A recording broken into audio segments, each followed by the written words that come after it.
Hi everyone, this is Peter here. I hope you're all having an amazing day. Today I want to show you several clips and stills that I captured of my new kookaburra friend that started visiting us a couple of weeks ago.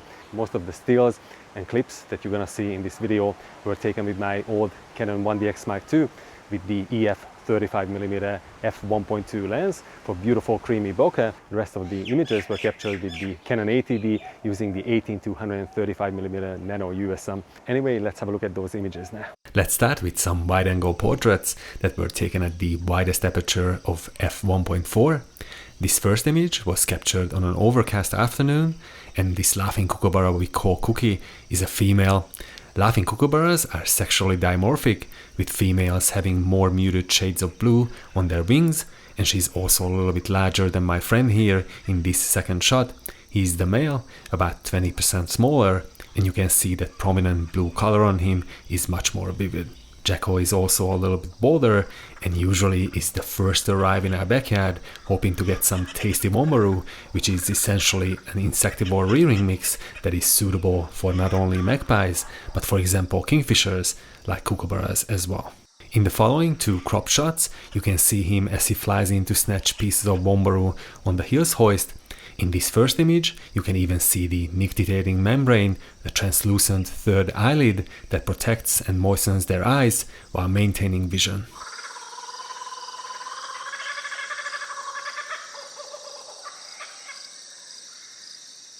For this next series I took, I pre-focused on the clothesline, which yielded the best results, as trying to use autofocus on the bird at shallower depth of field would have been almost impossible. I also decided to crop 5 of the best shots, which I'm pretty happy with, considering that they are wide-angle in-flight shots that I wouldn't normally take with this particular setup.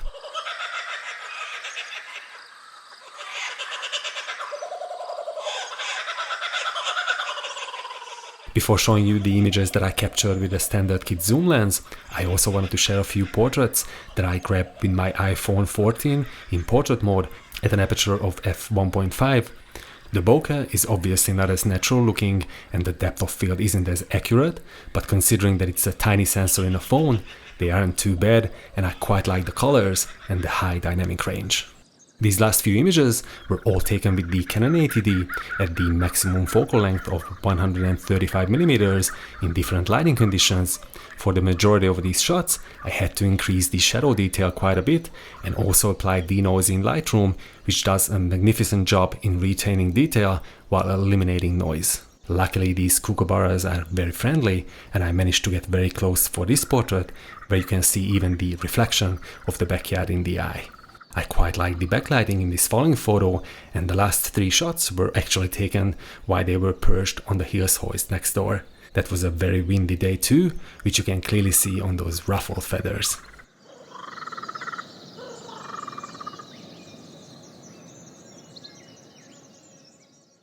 Don't go anywhere, as I'll be showing you a small compilation of clips as well that you might enjoy.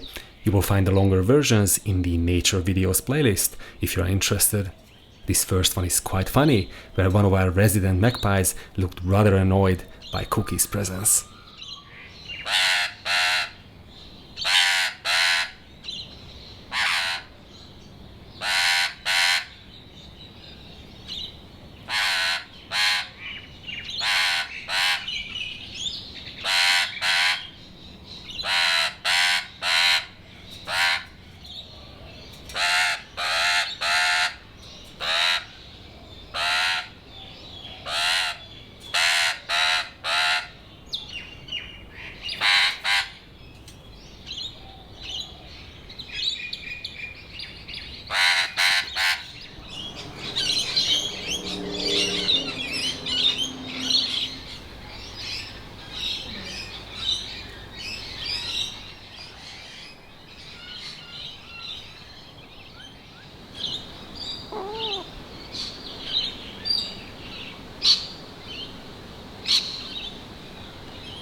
Thank you so much for watching. If you enjoyed this video, don't forget to subscribe and catch you all very soon in the next one.